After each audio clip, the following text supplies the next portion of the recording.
The purpose of this DVD is to demonstrate the exercises from the daily practice schedule and to show how each exercise can be expanded as you continue to work with it. Times given for each exercise in the daily lessons are a suggested minimum and can of course be increased if you wish. If you do not complete the lesson for that day within 10 minutes, simply continue from where you stopped the next day. The goal is to work towards completing the daily practice schedule within 10 minutes, which helps to develop musical memory by using intense focus for short spaces of time. If you find a specific finger combination from any exercise that your muscles resist, add that combination to your 10-minute daily practice schedule for a few days until you eventually reduce and eliminate that muscle resistance. Keep your focus on control, not on speed. Name the finger of the day, put your attention on that finger, move it forwards and backwards once. Then let your finger know it moved correctly. Excellent. Move to different fingers, but return to the finger of the day after each action, like this. Right hand finger 2. Good. Left hand finger 1. Excellent. Right hand finger 2. Very nice. Right hand finger 5. Thank you. Right hand finger 2. And so on. Once you've done the exercise for 30 seconds, repeat the exercise but with the action of lifting up and putting down. You can use any flat surface for this. Like this. Right hand finger 2. Good. Left hand finger 1. Awesome. Right hand finger 2. Thank you. Right hand finger 5. Excellent. As you get comfortable with this, we're then going to move on to using combinations of 2 fingers at a time. You're going to use every combination of 2 fingers, and I'm going to give them to you in different lessons. The exercise should be done like this. Right hand fingers 1 and 2. Good. Left hand finger 1. Awesome. Right hand fingers 1 and 2. Thank you. Right hand finger 4. Very nice. Then you're going to be taken through combinations of 3 fingers at a time, 4 fingers at a time, 5 fingers at a time, until you can do this kind of thing. Right hand fingers 1, 2 and 4, left hand fingers 5 and 2. Thank you guys.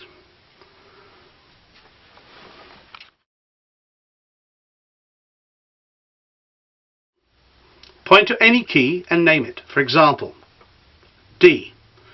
Pick a random number from 1 to 12. For example, 4. Now choose either higher, right, on a keyboard, or lower, left, on a keyboard. For example, higher. Move to that location counting across the top of the keyboard. Higher 4. 1, 2, 3, 4. Now name that note. F sharp or G flat. Now pick another random number from 1 to 12.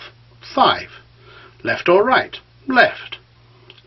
1, 2, 3, 4, 5. Now name that note. C sharp or D flat. Do this exercise for 30 seconds each day as it reinforces both note names and the concept of intervals at the same time. Now let's look at this same drill on a guitar. First, look at the directions of arrows on the guitar diagram. Remember, you can make a higher sound on a guitar either by shortening a string or by moving to a thinner string. You make a lower sound by lengthening a string or moving to a thicker string. Keep a copy of the guitar note diagram beside you for reference as you do this exercise on your guitar or 12-fret exercise tool. Point to a location on any string and name it. For example, string 2, fret 3. D. Pick a random number from 1 to 12. 4. Choose either higher or lower. For example, higher, and move to that location. Higher 1, 2, which is the same as the next string played open. Continue higher. 3, 4. Now name that fret. F sharp or G flat. Pick another random number from 1 to 12. For example, 5. And decide to go higher or lower. Let's go lower. Lower 5. 1, 2, which is the same as string 2 on the 5th fret, 3, 4, 5, and name that fret C sharp or D flat. To continue the exercise for about 30 seconds, this really reinforces both note names and intervals at the same time. For an additional 30 seconds each day, you're going to practice looking at the sequence for a few seconds, then looking away and saying it from memory. A sharp, B, C, C sharp, D, D sharp, E, F, F sharp, G, G sharp, A. 2 weeks later in your lessons, you'll be told to look at the same sequence for a few seconds, and then look away and say it backwards. For example, A, G sharp, G, F sharp, F, E, D sharp, D, C sharp, C, B, A sharp, A. Later in your lessons, you will be told to look at this sequence for a few seconds, then look away and say it from memory. A, B flat, B, C, D flat, D, E flat, E, F, G flat, G, A flat, A. Then you will be told to look at the same sequence for a few seconds, look away and say it backwards from memory. A flat, G, G flat, F, E, E flat, D, D flat, C, B, B flat, A. Then you're going to be trained to memorize this sequence starting from other notes, such as A sharp, and working forward to the next A sharp. You should do this with both forwards and backwards. Then you're going to do exactly the same drill starting with B flat, both forwards and backwards. Then you'll progress from B to B, from C to C, and so on. In addition, on the guitar, every single day, fill in one of the blank diagrams on page 14. Practice filling in the note names forwards 200 times using sharps, and backwards 200 times using sharps. Then practice 200 times filling it in using flats, forwards, and backwards 200 times using flats. You will be amazed at how well this improves your understanding of the relationship between the strings on a guitar.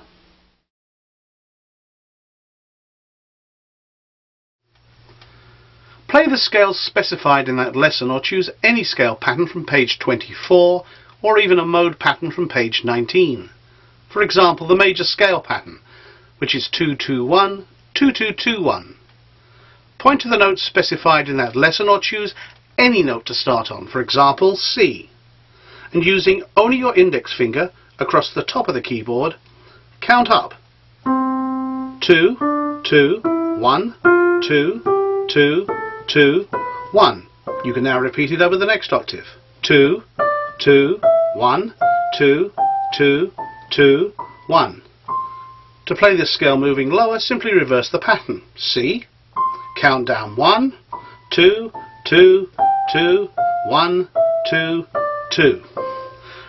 Review the information on page 30 about fingering, and spend the rest of this 30 seconds working out different fingers for the scale which are comfortable and logical for you. Or you can spend the remaining 30 seconds learning a little bit about improvisation, which I will demonstrate how to do after showing you how to play a scale on the guitar. Now let's look at playing a scale on a guitar. Remember, you make a higher sound on a guitar either by shortening a string or by moving to a thinner string. Look at the directions of arrows on the diagram. Keep a copy of this guitar note diagram beside you for reference as you do this exercise. Point to the note specified in that lesson, or choose any note to start on. For example, open E on the 6th string. Move up higher by shortening the string, using just the index finger of your left hand. Up 2, up 2, up 1, up 2, up 2, up 2, up 1. To play this scale moving lower, simply reverse the pattern. E, count down 1, down 2, down 2, down 2, down 1, down 2, down 2 back to the open E string. However, on a guitar you can play a scale by also moving across the strings. For example, open E, up 2, up 2, up 1, which is the same as string number 5 played open. Up 2, up 2, up 2, which is the same as string number 4 on the first fret, up 1 to finish.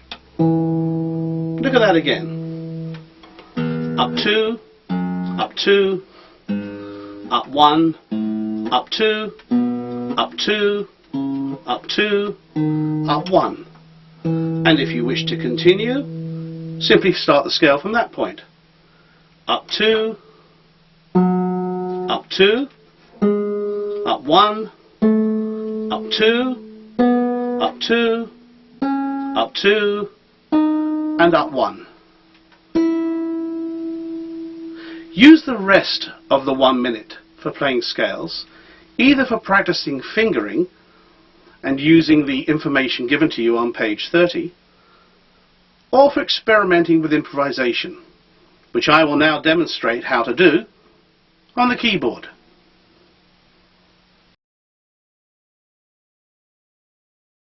Musicians often say they have difficulty remembering what to play when scales contain lots of black notes. So let's pick a scale containing black notes to prove this is no harder to remember than scales containing only white notes. Let's use E major scale for our example. E, up 2, up 2, up 1, up 2, up 2, up 2, up 1.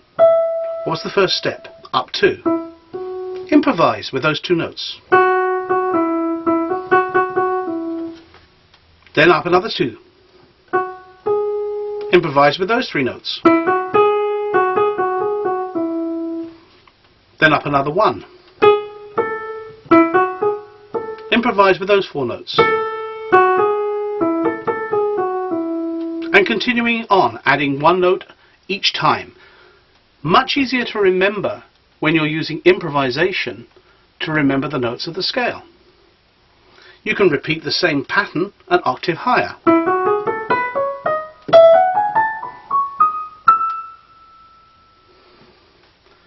What is the next simplicity of improvisation? Learning how to communicate. Listen to my name, Duncan Lorien. How many syllables are there in my name? 5. Duncan Lorien. If I treat each syllable as a note to play, then I would improvise using a 5-note sequence. However, listen to the rhythm of my name. It is not Duncan Lorien, spoken like a robot, but it has a rhythmic pattern. Duncan Lorien. Dum dum da da dum. How many ways could I improvise with a 5-note sequence using that rhythm? The possibilities are endless. Try it with your own name, or names of people you know, or pick up a book and play the words instead of just reading them. Let me show you what I'm talking about. Duncan Lorien, Duncan Lorien, Duncan Lorien. I can say Duncan Lorien in hundreds of ways using 5 notes and that scale of E major that we've just been using.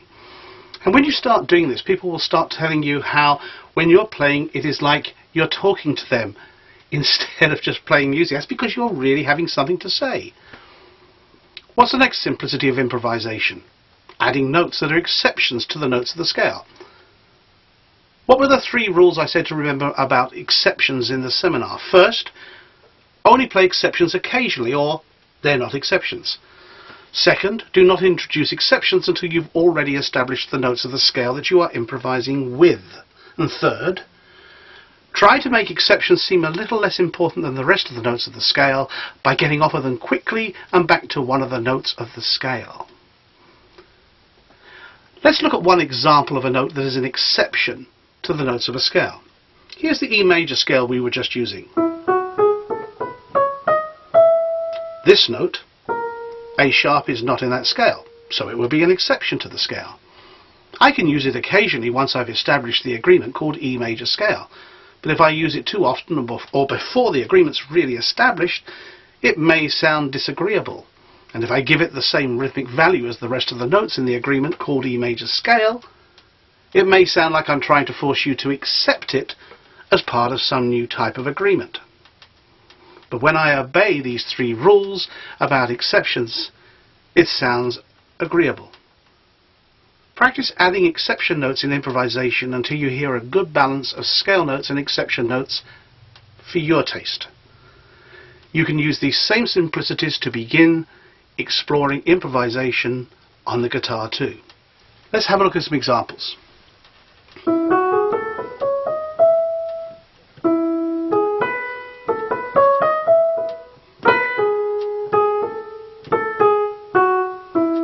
That note was an exception, but it sounded perfectly acceptable. I got off of it very quickly, and I only used it once. Very easy. Find the right balance for yourself. Learning which chords to add to the scales you're improvising with, well, that's a subject that's contained in the Understanding of Songwriting seminar. Play the chords specified in that lesson, or choose any chord pattern from pages 45 and 46. For example, the major chord pattern, which is 4-3. Put your right hand thumb, finger number 1, on the note specified in that lesson, or choose any note to start on, for example C. And using your index finger across the top of the keyboard, count up 4. 1, 2, 3, 4. Put your index finger on this note. Continue to count up 3 more. 1, 2, 3. But choose your ring finger, finger number 4, on this note. Play all the notes together. C major chord. Now repeat the action starting on the same note. C. 1, 2, 3, 4. 1, 2, 3. Use the rest of the minute devoted to this exercise in your daily practice schedule to practicing inversions of the chord by using the instructions on pages 36, 37 and 38. Remember the Blondini brothers. For example, the C major chord. This chord is in the root position. But if you take the lowest note of the chord and play that same note 1 octave higher, you create a first inversion of the original chord. Take the C from the bottom and place it on the top. Back to the root position. If you take the note from the top of the chord, which in this case is a G, and play it an octave lower, you create a second inversion of the original chord. The fingerings for every major and minor chord in the root position, first inversion and second inversion, are shown on page 38. When you have a chord with more than 3 notes, decide which fingers to use for the root position of that chord and all of its inversions based on what feels most comfortable for your fingers. Maybe fingers 1, 2, 3 and 4, or 1, 2, 3 and 5. Sometimes you might even need to use 2 hands to play all the notes in a chord.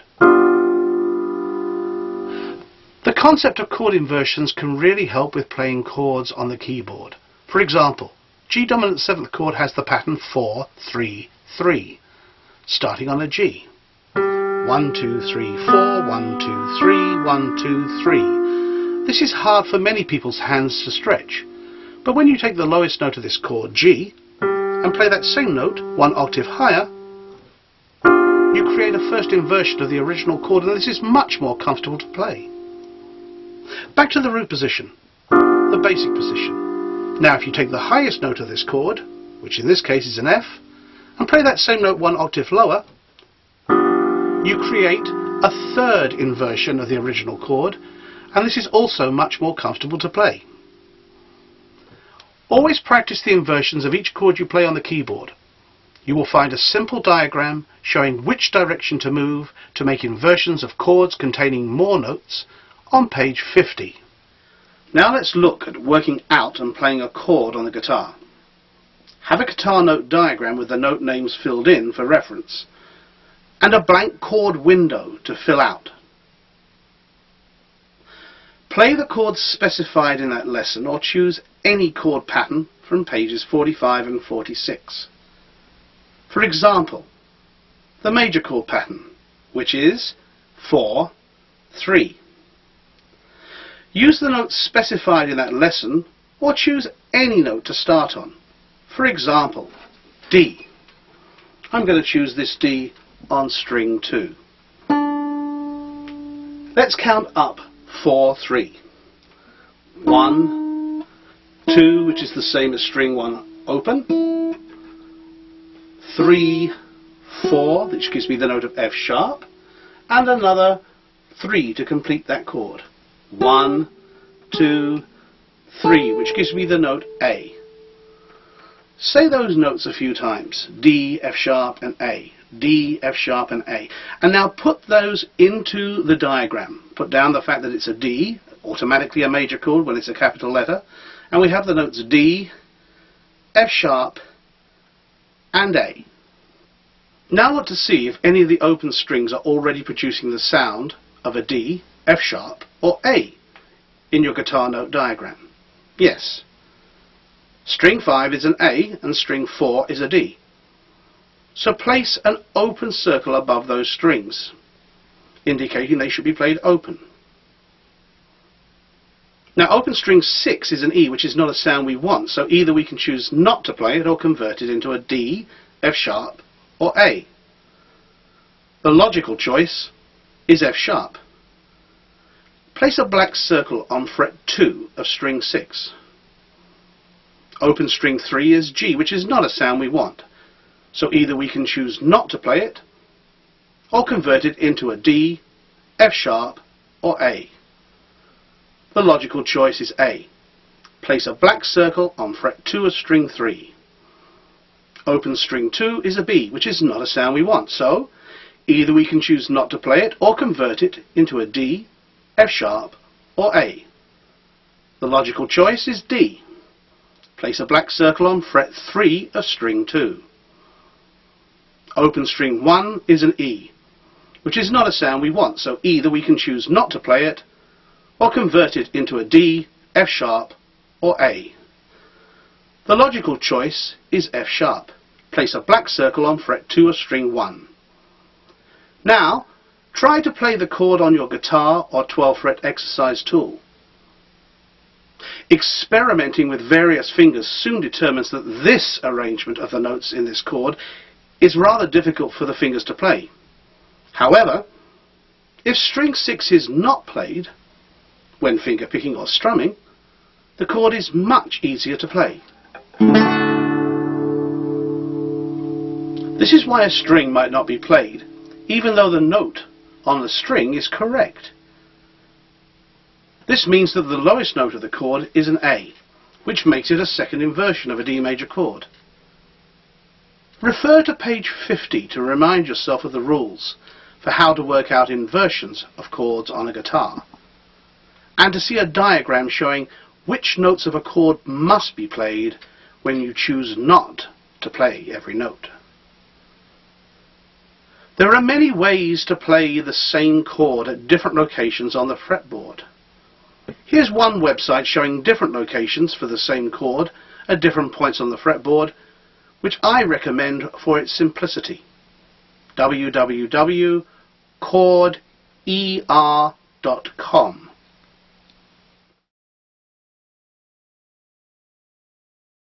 Play the notes specified in that lesson or choose any white note to start the exercise on. For example, C, with your right hand finger 5, the little finger, and descend to the right hand finger 1, the thumb. Now place finger number 5 on the note previously played by finger 4 in the last pattern. Keep pressing 5 onto the note previously played by finger number 4, descending to the 1 again and again. Make certain you lift up each finger before pushing down the next finger. This exercise should be done using different communication challenges, such as looking around the room and naming everything you can see that's coloured white, or trying to say the alphabet backwards while you're doing it.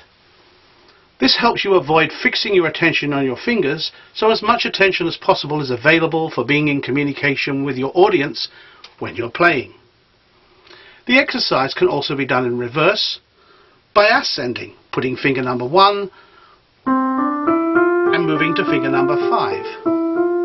And of course, any exercise done with the right hand should also be practiced with the left hand, both ascending and descending. Have fun creating new communication challenges for yourself each time you do the exercise, such as naming every type of car you can remember. The exercise can be expanded by replacing any one of the white notes with a specific black note. For example, every time you would have used the white note of F, replace it with the black note of F sharp, like this. This exercise can also be done ascending or descending with either the right or left hand. Try the exercise by replacing a different white note with another black note. For example, every time you would have used the note of C, replace it with the note of C sharp.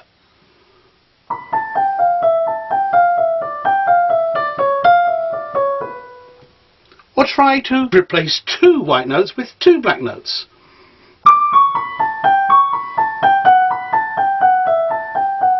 Never use speed to judge whether something has been mastered. Only use accuracy, being comfortable and having no fixed attention on your fingers.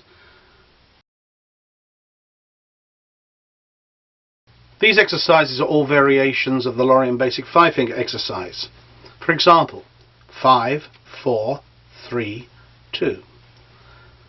Play the notes specified in that lesson, or choose any white note to start on, for example C. Keep placing finger 5 on the white note previously played by finger 4 in the last pattern. Descending to finger 2 again and again. Lift up each finger before pushing down the next finger. This descending exercise can also be done in reverse by placing finger 2 of the right hand on a white note and ascending each time. You may find some patterns harder to play when ascending than when you are descending. Any exercise done with the right hand should also be practiced with the left hand, both ascending and descending. Here are some more variations which can all be practiced both descending and ascending with both right and left hand. 4, 3, 2, 1. 5, 4, 3. 4, 3. And so on. When you have a variation such as 5, 4, 2, fingers 3 and 1 are not being used. So the white notes that would normally fall under those fingers should be left out, like this. 5, 4, miss the 3, so miss a white note, then 2. Now repeat it. 5, 4, 2, 5, 4, 2, 5, 4, 2, 5, 4, 2. When you have a variation such as 5, 1, you're missing fingers 4, 3 and 2. So play it like this. 5, miss the 4, the 3 and the 2, 1. Now descend. 5, 1, 5, 1, 5, 1, 5, 1, 5, 1. And you can do this exercise ascending and again both ascending and descending with the left hand. All the expanded finger exercises can be expanded even further by replacing any one of the white notes with a black note, or with the addition of replacing any two white notes with two black notes, and so on. While playing all the expanded finger exercises, keep as much of your attention as possible available. Have fun creating new communication challenges for yourself, such as naming different types of flowers while you're playing them. On the guitar, the left hand index finger is number 1, the middle finger number 2, the ring finger number 3, and the little finger number 4. Since only 4 left hand fingers are used on the guitar, the Lorien 5-finger exercise is not used, and is replaced with the Lorien expanded finger exercises, specifically for the left hand. Play the notes specified in that lesson, or choose any note to start on. For example, start on fret 12 of string 6 with finger 4. Descend to finger 3, then to finger 2, then to finger 1. Now repeat the same pattern starting on fret 11. And continue to descend, moving down 1 each time. An exercise like this can also be played ascending as well as descending.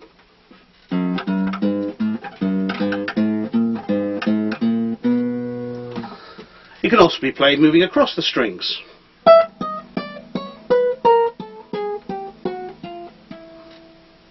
And every kind of combination of finger can be used. If there's a tricky thing that you find when you're playing the guitar, this can actually be turned into an exercise. For example, let's say you found that difficult for your fingers. Now you've turned it into an exercise. Always remember to use communication challenges so that you can keep as much of your attention as possible for your audience. You can do this by looking around a room, looking for objects that begin with each letter of the alphabet. A is for arm, B is for book, C is for computer, D is for desk, and so on. The purpose here is keep your attention out, not on your instrument.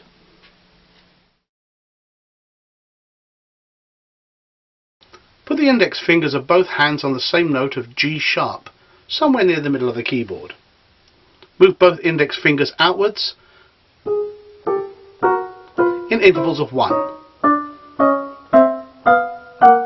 Then bring the index fingers inwards again.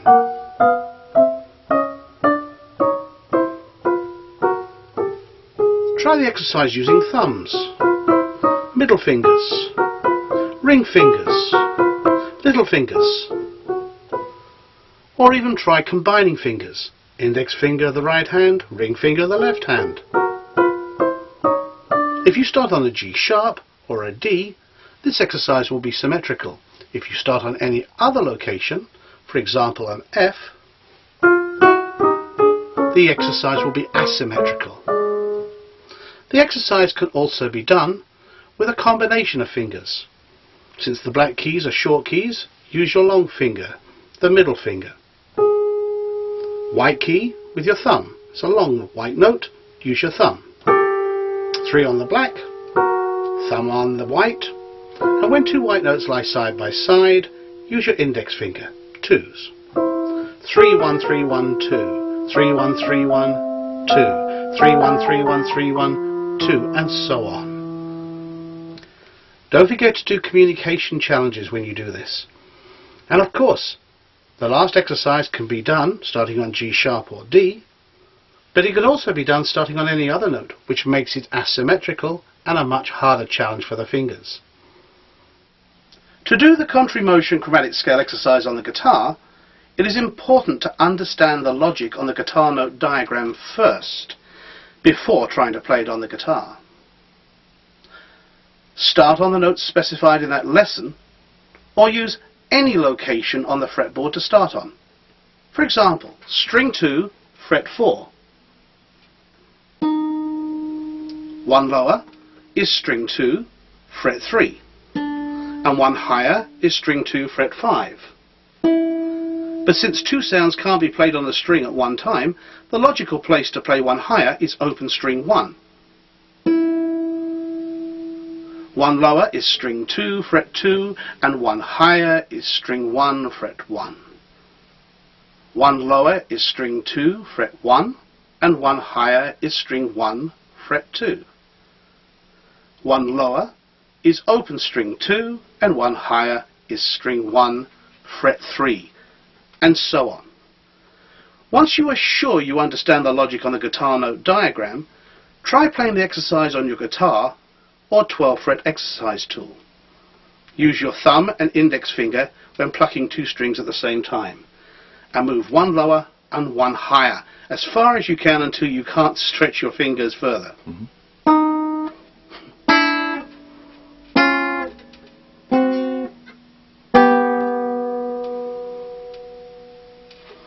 Then reverse the actions and move 1 higher and 1 lower until you return to the original starting point.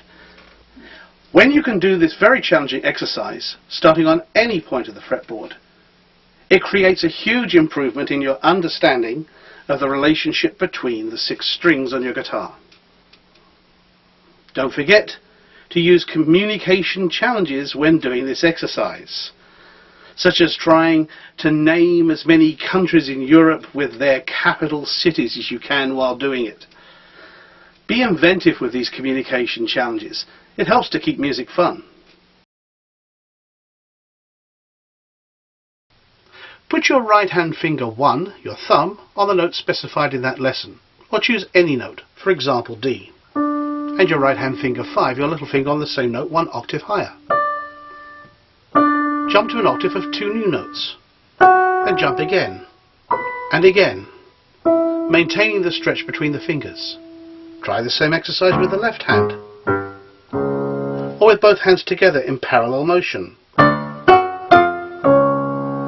or in contrary motion, moving outwards in intervals of 1, or intervals of 2,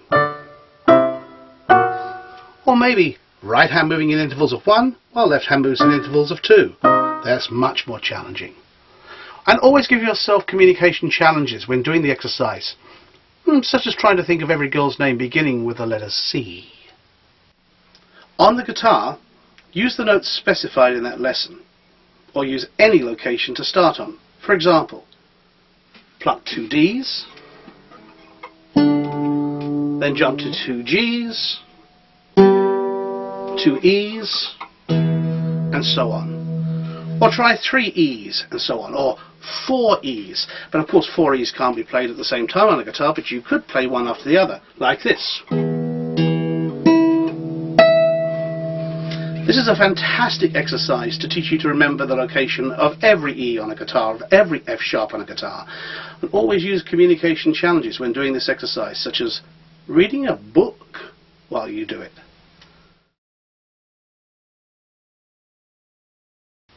Put your right hand finger 4 on the note specified in that lesson, or choose any note, for example D. Then right hand finger 3 on the same D, and finger 2 on the same D. Keep repeating that finger sequence.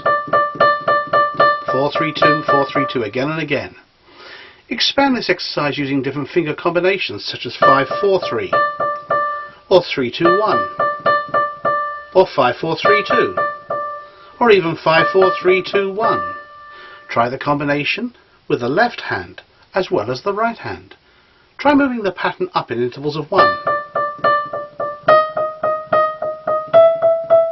Or even hands together.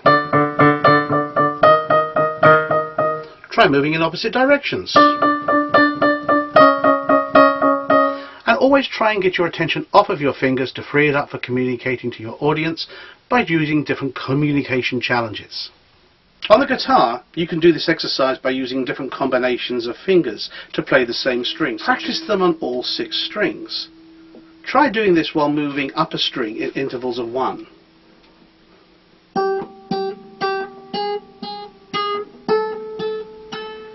Here's a variation of the exercise using different fingers of the left hand to play the same fret on the fretboard. That exercise could be varied too. Up 1,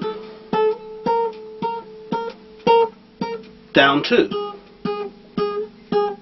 up 3, down 4, and so on. Try to keep as much of your attention as possible off of your fingers by using a communication challenge, such as naming animals using different letters of the alphabet in sequence.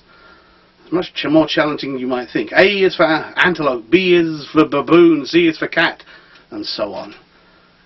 Keep music fun.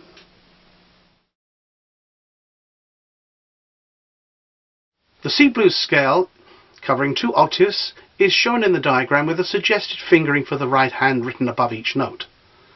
1 on C, 3 on E flat, 1 on F, 2 on F sharp, which could also be called G flat, 3 on G, 4 on B flat, 1 on C, and so on until you reach the last note of C, which you can either put finger 5 on if you wish to return down the scale, or 1 on if you wish to continue the scale over yet another octave. Practice going up and down the scale until you're comfortable playing it.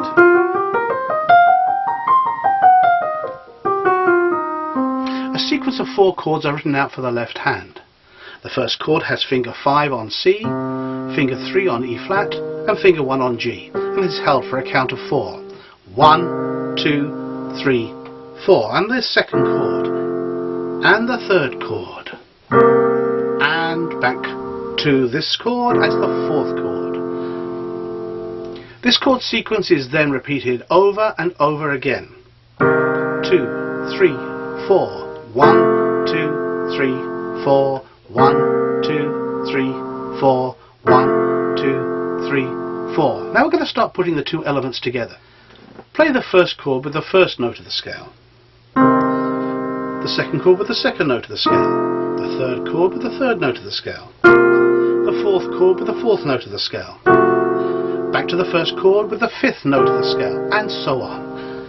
All the way up, and all the way back down. The next step is to play two notes of the scale with each chord, like this. Then three notes of the scale with each chord, like this. Then four notes of the scale with each chord, like this. The next step is to alternate the number of notes with each chord. First one, then two, then three, then four, then back to one, two, so on. The next step is to start selecting random numbers of notes to play with each chord. Maybe one, or two, or three, or four, maybe six, maybe none. Maybe as many as you can fit into the 4 count assigned to each chord, like this.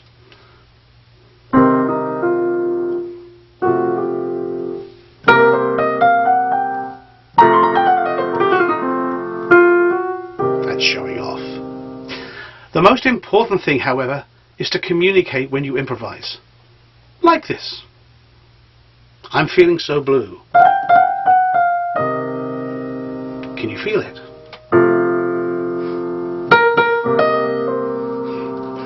Baby, I'm blue. Listen to the words. Baby, I'm blue. I know you can feel it. And as you become more comfortable with this, you'll hear more and more communication in your improvising.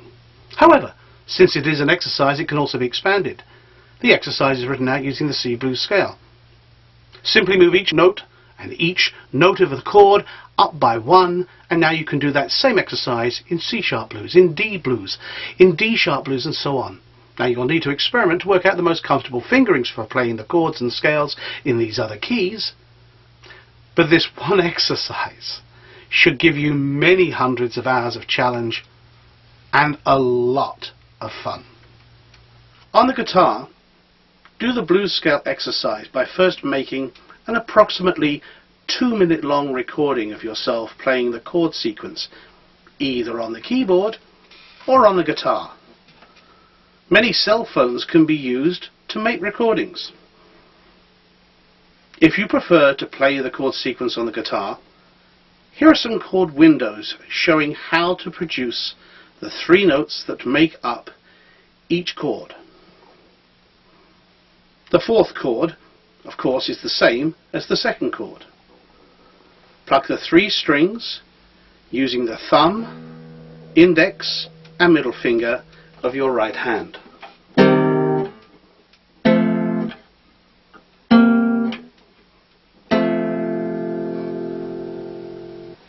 Here's one way to play the C blues scale on the fretboard.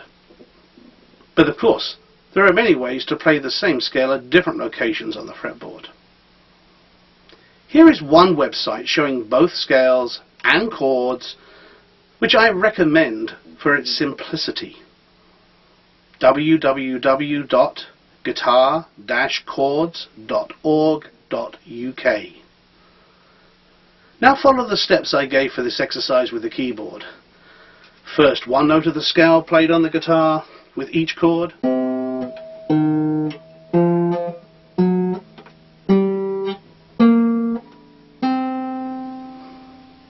Then 2 notes with each chord, then 3, then 4. Then alternate the number of notes with each chord. First 1, then 2, then 3, then 4, back to 1, and so on. Then random numbers of notes to play with each chord. Then take groups of notes out of the scale, like a group of 3, or 2, or 4, or 6. Always keeping to the count of 4. 1, 2, 3, 4, assigned to each chord. And remember to communicate as you improvise the blues. When playing songs, a keyboard player will normally play a chord with the right hand, and will often add an octave of the root note of that chord with the left hand, like this. This exercise teaches you how to become very fast at playing major chords in this way. To play a major chord in the root position, put finger 5 of the left hand on the note specified in that lesson, or choose any note you wish. then your left hand finger 1, the thumb, on that same note an octave higher, then right hand finger 1, your other thumb, on that same note an octave higher still. Play all 3 notes at the same time. Now count up 4 and place finger 2, your index finger, on that note. Do that several times until you can instantly play all 4 notes at the same time. Now complete the major chord by counting up 3 more and placing finger 4, your ring finger, on that note. Do that several times until you can instantly play all 5 notes at the same time. Page 60 also shows you how to become fast playing major chords in their first and second inversions too. This exercise teaches you how to become very fast at playing minor chords using 5 fingers. To play the minor chord in the root position, put finger 5 of the left hand on the note specified in that lesson, or choose any note that you wish. Then finger 1, the thumb, on that same note an octave higher. Then right hand finger number 1, your other thumb, on that same note an octave higher still. Play all 3 notes at the same time. Now count up 3, because it's a minor chord, and place finger 2, your index finger, on that note. Do that several times until you can instantly play all 4 notes at the same time. Now complete the minor chord by counting up 4 more and place finger 4, your ring finger, on that note. Do that several times until you can instantly play all 5 notes at the same time. Page 61 also shows you how to become fast playing minor chords in their first and second inversions too.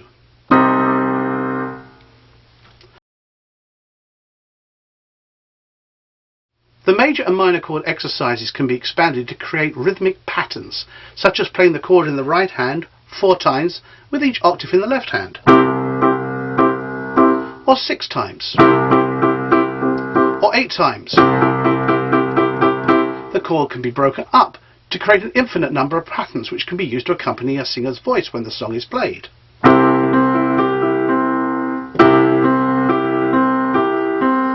Remember, it is the singer who sings the melody, and the singer is accompanied with chords played on the keyboard and or guitar. Do not sing a melody and play the melody at the same time, as this creates a conflict for the audience to focus on. Many chord patterns create recognizable rhythmic styles with names like rock and roll, rhythm and blues, or reggae, and dozens of different styles of chord patterning are taught in the Understanding a Songwriting seminar. So you can start playing your keyboard using different musical styles.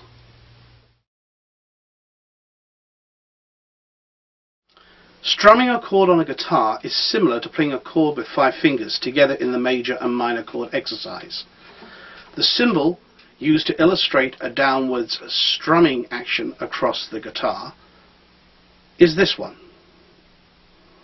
which can be done either with your thumb, the backs of your fingers, or a guitar pick, which gives you a much louder sound. The symbol used to illustrate an upward strumming action across the guitar strings is this one, which can be done either with your thumb or guitar pick.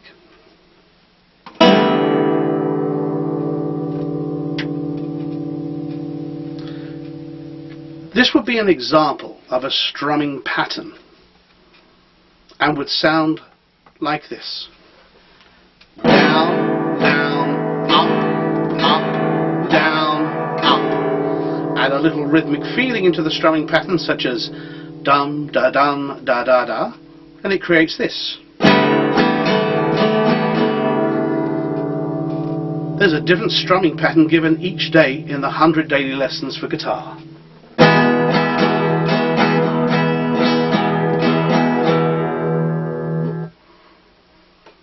Finger picking a chord is another way to create chord patterning on the guitar. The right hand thumb is responsible for plucking strings 6, 5 and 4, and the letter P, the first letter of the Spanish word for thumb, pulgar, is used. The right hand index finger is responsible for plucking string 3, indice in Spanish. The right hand middle finger is responsible for plucking string 2, medio in Spanish. And the right hand ring finger is responsible for plucking string 1. Anular in Spanish. P-I-M-A. The little finger normally provides stability to the rest of the fingers when finger picking. So a specific finger picking pattern can be shown by using these letters with the addition of specifying which string the thumb should play. P, the thumb on string 6, then I-M-A. P on string 4, I-M-A. P on string 5, I-M-A. P on string 4, I-M-A.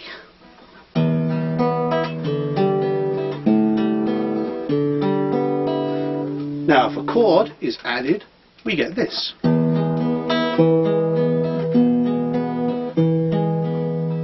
Here's another finger picking pattern. P on string 6, I-M-A together, P on string 4, I-M-A together, P on string 5, I-M-A together, and P on string 4, I-M-A together. With a chord pattern,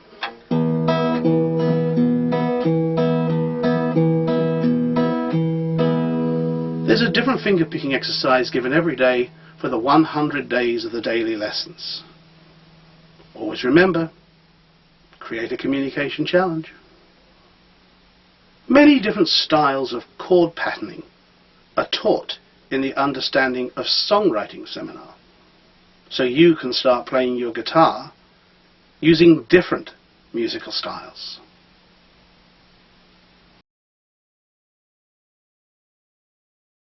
Play the specified chord in that lesson, or choose any chord you wish with your right hand. You could choose to play either a major or minor chord in the root position, or first inversion, or second inversion. For example, C major chord, root position. In your daily lessons, the notes and fingers to put on them are specified. Choose another major or minor chord, but do not move your fingers. For example, A minor. Work out the notes of the A minor chord using either just your eyes or by pointing with the finger of the left hand. A, 1, 2, 3, 1, 2, 3, 4. A, C, and E. Now say those notes you've just worked out a few times to yourself so you can remember them. A, C, E, A, C, E, A, C, E. Now look at your original chord and identify any notes that are shared between the two chords. Is there an A in this original chord? No. Is there a C? Yes. Is there an E? Yes.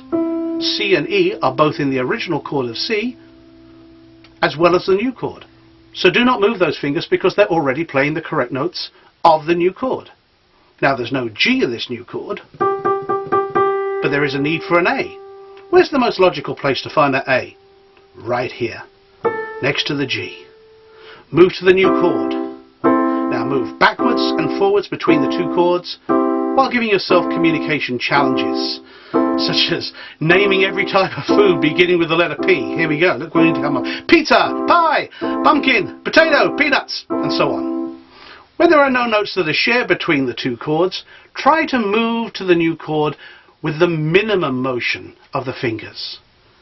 Think how well you'll be able to play chord charts when you can move from one chord to another at this speed. C major, A minor, F major, D minor, G major. Now when you've worked with this exercise for some time, you'll find yourself reaching that kind of speed. You can even add an octave of each chord you're playing as you move from one chord to another. C major, A minor, F major, G major. Always use the root note of each chord with the left hand, whether you're playing a root position, a first inversion, or a second inversion with the right hand. For example, C major chord, root position, add 2 Cs. C major chord, first inversion, add 2 Cs. C major chord, second inversion, add 2 Cs.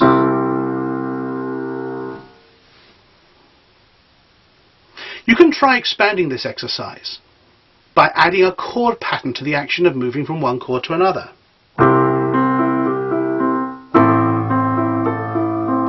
This exercise starts to sound like music. On the guitar, you're going to move between two chords. You can use the chords specified in that lesson, or choose any chords you wish. For example, C major chord, and A minor chord. A strumming pattern is specified in each lesson, such as one downstroke on C major chord, followed by one downstroke on A minor chord. And you should move backwards and forwards between these two chords.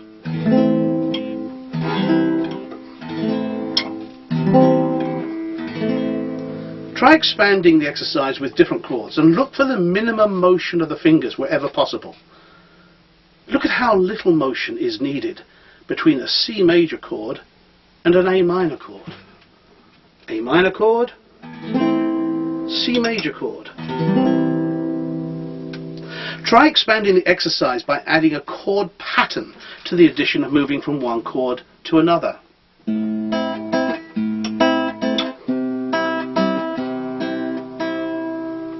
Always remember to use communication challenges. This DVD does not cover the reading and playing music section of your daily practice schedule. So, if you still have any confusions about reading music notation, you should repeat the seminar as quickly as possible to clear them up. Read the seminar manual carefully from cover to cover. Remind yourself how much your understanding has improved by reading the "What you really need to remember" pages from the end of each section at least once a week. Use a timer to keep to the time set for each exercise, because it is better to focus for short periods and repeat the exercise later than to spend an hour working on it. Don't become frustrated because you play too fast and make lots of mistakes. Keep control as your target, and I promise you that the speed will come. Come back to this seminar as often as possible to increase your certainty on what you have learned. And I look forward to seeing you in the future at the Understanding of Songwriting Seminar, so you can start composing and playing your own songs.